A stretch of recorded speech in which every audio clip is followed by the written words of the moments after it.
ஸ்ரீ சக்கரம் பக்தி சேனல் மெய்யன்பர்களுக்கு பணிவான வணக்கங்கள். ஜோதிட சரவணாமிர்தம் மீண்டும் மீண்டும் உங்களை சந்தித்து உறவாடுவதும் உரையாடுவதும் பெருமையாகவும் சந்தோஷமாகவும் கருதுகிறேன். ஒரு மனிதனுக்கு பழிகள் பாவங்கள் தொடர்ந்து வந்து கொண்டே இருக்கும் என்பதற்கு உதாரணமாகவும் ஆதாரமாகவும் பல புராண செய்திகள் இருந்து கொண்டிருக்கின்றன. ஒருவர் செய்த தவறுக்கு எத்தனை யுகங்கள் கடந்தாலும் அவர் அதை அனுபவித்தே ஆக வேண்டும். முகவரி எழுதி அனுப்பிய ஒரு தபால் அஞ்சல் அட்டை எப்படி தவறாமல் சென்று ஒருவரை அடைகிறதோ அதே போன்று ஒரு பழி பாவங்கள் கண்டிப்பாக அனுபவித்தே தீர வேண்டும் என்பதற்கான ஒரு செய்தி. ஆக ராமாயண காலத்தில் அந்த காலம் வேறு. அப்பொழுது ராமபிரான் மறைந்திருந்து வாலியை கொன்று அழித்ததாக புராண செய்திகள் நாம் படித்தோம். ஆக அது கடந்து பல யுகங்களுக்கு பிறகு பஞ்சபாண்டவர்கள் அந்த அந்த குருச்சேத்திர போர் நடந்து முடிகிறது. அப்பொழுது பாண்டவர்கள் துரியோதனாதிகள் இத்தனை பேருக்கும் பூமி பாரத்தை குறைப்பதற்காக கிருஷ்ண பரமாத்மா பல அவதாரங்களை எடுத்ததன் பொருட்டு கிருஷ்ண அவதாரம் மூலமாக பூமி பாரத்தை குறைப்பதற்காக அவதரித்தார்.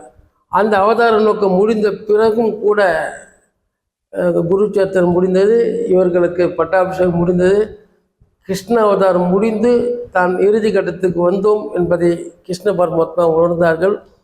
எல்லோரும் விடை பெற்று கொண்டு அவர் நகர்ந்து வந்து கொண்டே இருக்கிறார். என்னுடைய அந்திம காலம் நெருங்கிவிட்டது என்பதை உணர்ந்தவர் ஓரிடத்தில் ஒரு தடாகத்துக்கு முன்பு அருவி வருகிறது. அதன் பின்பு ஒரு பெரிய புதர்.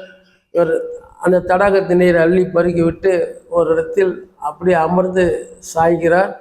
குளக்கரையின் ஒரு புறமாக புதர் அடர்ந்து இருக்கிறது. அந்த அடர்ந்து இருக்கின்ற நேரத்தில் கிருஷ்ண பரமாத்மாவின் கால்கள் இப்படி இருக்கின்றன. கால்களை நீட்டி படுத்திருக்கிறார்கள். அந்த புறத்தில் மறுபுறத்தில் ஒரு வேடுவன் ஜோடி முயல்கள் 2 முயல்கள் நீர் பருகுவதாக கருதி கொண்டு அங்கிருந்து பானத்தை குறிபார்த்து அடித்தார்.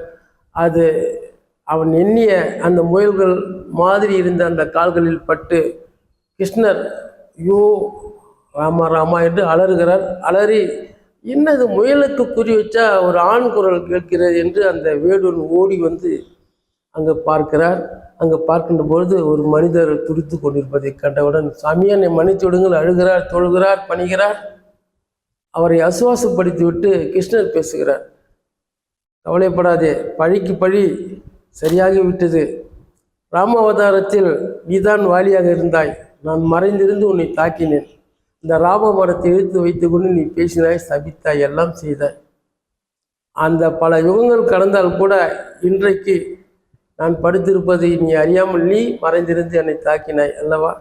அந்த பழிக்கு இந்த பழி சரியாகிவிட்டது என்று ஒரு செய்தியாக, புராண செய்தியாக ஸ்ரீ சக்கரம் பக்தி சேனல் மெய்யன்பர்களுக்கு சமர்ப்பிப்பதில் மகிழ்ச்சி அடைகிறேன். ஜோதிடர் சரவணாமிர்தம். நன்றி, வணக்கம். பிறிதொரு சந்திப்பில் சந்திப்போம்.